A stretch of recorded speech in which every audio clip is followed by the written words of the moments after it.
G'day and welcome to our extra podcast with Mr. Wil Anderson. Will with one L, not two. Never quite understood that, but I suppose it's just the way he does it. I've got to tell you, Will, he's an incredible guest. Every time you have him on, he just brings it. You'll notice this is actually quite a bad interview from us because we don't ever ask him questions. We just sort of say stuff and then he says funnier stuff.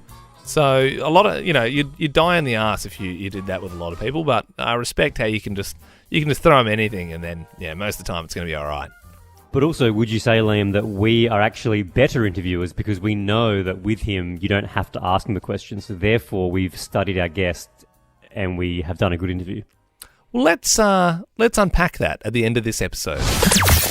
Our next guest is an all-time Aussie fave on our TVs, radio and even in the podcast charts. He's probably best known for hosting Gruen, but has also graced our screens for Good News Week, The Project, Have You Been Paying Attention, and of course for his stand-up. Please welcome Wil Anderson. Will, good morning. Thank you so much for coming on. It's always so nice to come on your show because the intros really are a stroll back through memory lane. You're like, I've done a lot of stuff. You have. Like, no wwonder I feel so tired every day. I'm bugging.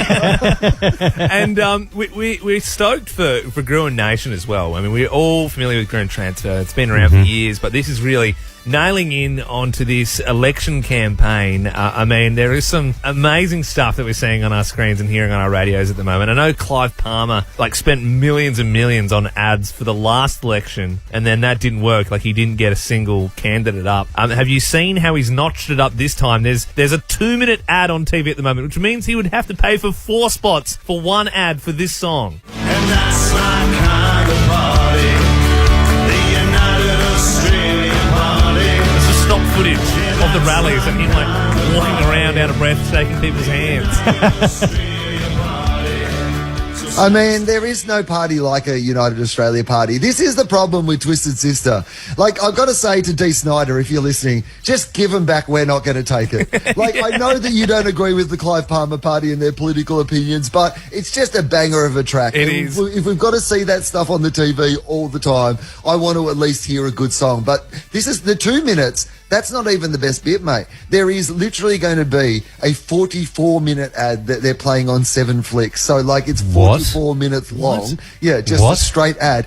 And on YouTube, the Clive Palmer party has pre-roll ads on YouTube clips that go for 1 hour and a half. 90 minutes of pre-roll. Can you imagine? Particularly if you're just trying to watch a 30-second fail clip or something. 90 minutes of Clive Palmer party advertising to you. It's incredible. That is mind-blowing. That's taken my breath away. I did not realise that existed. But in terms of obviously a big part of politics is the schmear campaigns. What do you reckon from an advertising point of view has more cut through? If you as a politician focus on the positives or if you just schmear the opposition? I cannot answer that question because I cannot get over your pronunciation of smear. Is it schmear? Is this an episode of Seinfeld or something? Are we in a Woody Allen movie? I think you schmear cream cheese on your bagel. I don't think you schmear your opponent, do you? That's a fair point. I can say smear, but I just like saying schmear.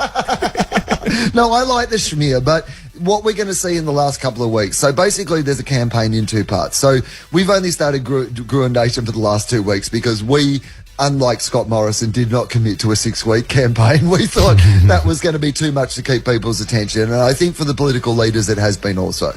I don't think that a lot of Australians at the moment are paying full attention to what's going on. But in these last 2 weeks, it is going to get desperate and it is going to ramp up and it is not going to be positive visions for Australia. Whatever positive visions these parties have for Australia, we've seen them because the pre-polling closed this week and about 40% of votes will probably be pre-polling. So you have to get all your positive messages out before people go to the pre-polling. In the last 2 weeks, you know what it is? It's fear campaigns and it's schmear campaigns. That's all you're going to see. It is going to be wall-to-wall schmearing. There is going to be more schmearing than it'll be go the schmears. That is what's going to happen in these last 2 weeks. Have a listen to this one that we're spinning on Nova at the moment. Do you trust him to make it right? Because that's not my job. That's not my job. It's not my job to do that. different inflections of him saying, "That's not my job. That's not my job." Yeah, and he that's- sounds I mean- so sad when he says it every time. It is sad that there's more than one example of him saying that. Because after the first time the Prime Minister said, "That's not my job," you reckon one of his advisors would have said, "Please don't ever say that again." But the fact that they've got 3 different go-to versions of him going, "That's not my job." And this is a guy who in the last 4 weeks you've seen do every job in Australia. If you're at a hairdresser, he's dressing hair. If you're at like a factory, he's working in the factory. Like he looks like he's auditioning for another job. So like this is a man who wants a new job. Yeah, he's TIG welding without goggles on. He's doing it all. I mean, this is a man, like, he doesn't need the protection of goggles. He has the protection of the Lord and Saviour Jesus Christ. That is true. And he knows that the Lord and Saviour Jesus Christ would not allow those sparks to fly into his eyes. Make sure you check it out. Gruen Nation airs Wednesday at 8 p.m. on ABC TV and ABC iView. As always, a pleasure to have you on the show. Mr. Wil Anderson, thank you very much. Thank you. I will be launching a schmear campaign against the boys to make sure people watch Gruen Nation. And that's the end of the Ben and Liam podcast. Earlier, you would have heard us talking about the interview with Wil. You'll notice a lot of the questions weren't necessarily open-ended. We were just more saying things. He was saying things back to us. I was saying it was a lazy interview. Ben was saying potentially now we're at a point where we're so good at interviewing that we cater the questions or comments in this case to the guest. And you know what? The more you think about it, maybe we are just that damn good.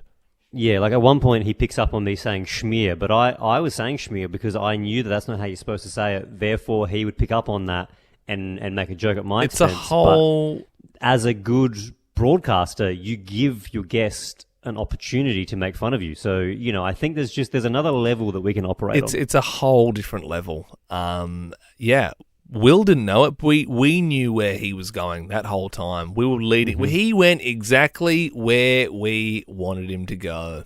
And you know what? If he comes back again, we'll do the same bloody thing. I'll say something weird. I'll call him Wil Anderson and wait until he picks it up on it and say, "What the heck?"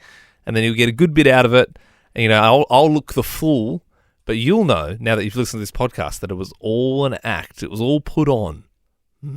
Well, I, for one, can't wait for that, podcaster. Yeah, looking forward to that. Catch you guys. Ben and Liam is a Nova podcast. For more great comedy shows like this, head to novapodcasts.com.au.